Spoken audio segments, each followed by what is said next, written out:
La la la la la la la la la la la la la. La la la la la la. Come on, come on. La la la la. Come on. La la la. Give me the bass. La la la. What? They were more than just a Kwaito group. They were the soundtrack to a nation's freedom. The pulse of a new South Africa dancing its way into the future. TKZee wasn't just music, it was a movement. Three brothers from the East Rand, riding a wave of infectious energy, blending hip-hop, house, and a uniquely South African swagger that dominated the airwaves. Their music came at the exact moment South Africa was learning to breathe again after decades of silence. Post-Apartheid youth wanted a rhythm that belonged to them, not borrowed from the West, not hand-me-down melodies from overseas charts. TKZee became that heartbeat. When Palafala dropped in 1997, it wasn't just a hit, it was a declaration. It was the sound of a new identity. And then came Shibobo, the anthem with soccer star Benni McCarthy, a song that didn't just dominate clubs but exploded into stadiums. For one summer, it felt like the entire nation was singing in unison. Their rise was meteoric, their sound infectious, their energy unstoppable. But as quickly as they rose, the lights dimmed. The hits stopped coming. The group, seemingly at its peak, went quiet. And for years the question haunted fans. What really happened? The rumors swirled. Creative differences, money, ego, a tragic fracture. But the man they called Bouga Luv, Kabelo Mabalane, stayed silent. He focused on his faith, his solo career, his family. He held the stories close. Until now. At 60, Kabelo is finally breaking his silence. No more whispers, no more speculation. What tore apart one of the most iconic groups in South African history? What words were exchanged behind the closed doors of studios and luxury cars? And why has a reunion, something millions have prayed for, remained just a dream? This isn't just about the music industry. It's about brotherhood, betrayal, and the brutal cost of fame. And once you hear what Kabelo reveals, you'll never listen to Palafala or Shibobo the same way again. Long before the stadiums, the awards, and the platinum plaques, they were just three young guys from the East Rand with a shared dream. Kabelo Mabalane, Tokollo Chabalala, and Zwai. Each was a powerhouse in his own right. Zwai, the classically trained prodigy from the Drakensberg Boys Choir School, could arrange harmonies with the ease of someone twice his age. He was the quiet architect, the one who heard music not just as beats and rhymes but as symphonies. Tokollo, son of soccer legend Stanley Chabalala, carried himself with effortless cool. His wordplay was sharp, his flow natural.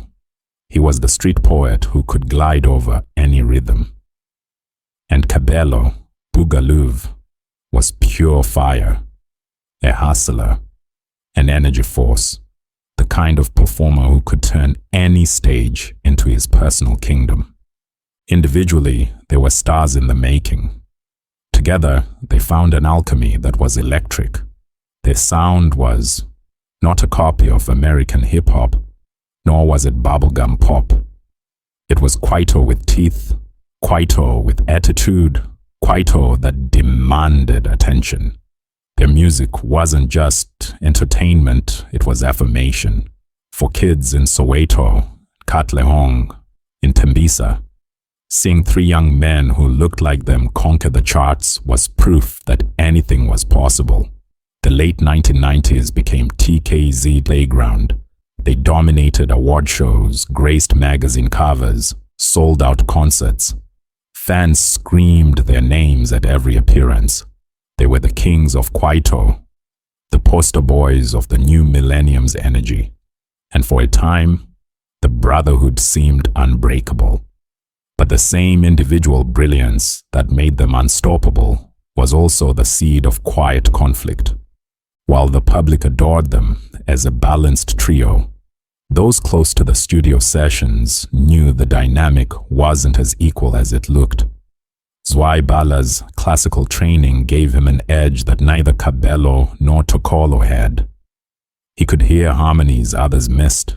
He could arrange and compose with a mathematical precision. He often became the invisible conductor of the music.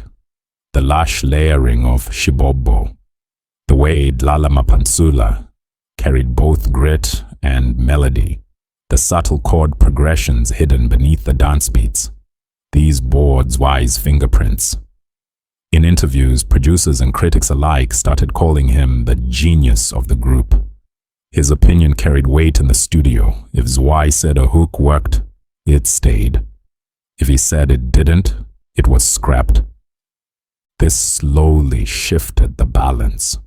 For Kabelo and Tokollo, who lived off raw energy and lyrical fire, it started to feel like their voices were losing equal footing. The free-flowing brotherhood of ideas that defined their early days was hardening into hierarchy. The trio was still a team, but one that was starting to feel like it had a captain. Kabelo, fiery as ever, felt it most. For an artist driven by passion and heart, the studio was beginning to feel like a boardroom. What had once been play felt like work. What had once been laughter felt like compromise.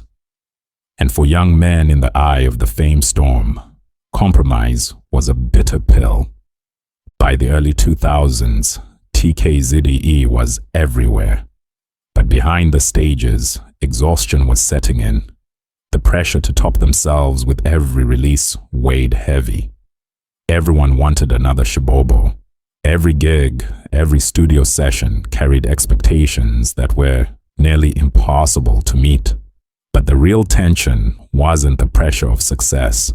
It was the silence that came with it.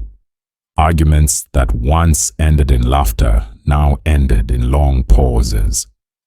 Misunderstandings went unspoken. Resentments brewed quietly. They were still brothers in public, but behind the cameras, the bond was weakening. At the same time, life was pulling them in different directions. Kabelo was undergoing a radical transformation, finding sobriety and devoting himself to his Christian faith. His worldview shifted. What he valued in life, in music, and in fame was no longer the same as it had been in 1997. Tokollo and Zwai had their own journeys, their own struggles and ambitions. They were growing, but not together. The studio, once their sanctuary, now felt clinical. Sessions became about deadlines, not joy. They were fulfilling contracts, not chasing dreams. The brotherhood was thinning into formality. The end didn't come with a fight. It came with a slow suffocation of silence. For years, the public was told TKZee took a break to pursue solo projects. But Kabelo reveals the truth was far more painful. The final fracture came during negotiations for a massive endorsement deal, one of the biggest in their career. This was the kind of deal that secures legacies. But Kabelo discovered that talks were happening behind his back. Decisions were being made without him. It wasn't just about money, it was about trust. For Kabelo, it was proof that the brotherhood he believed in had dissolved into business partnerships where he no longer had equal weight. The betrayal was brutal. The glue that held TKZee had been dissolved. There was no dramatic blowout, no public split. Just silence. Calls unanswered. Meetings cancelled. TKZee was over. Not with an explosion, but with a whisper.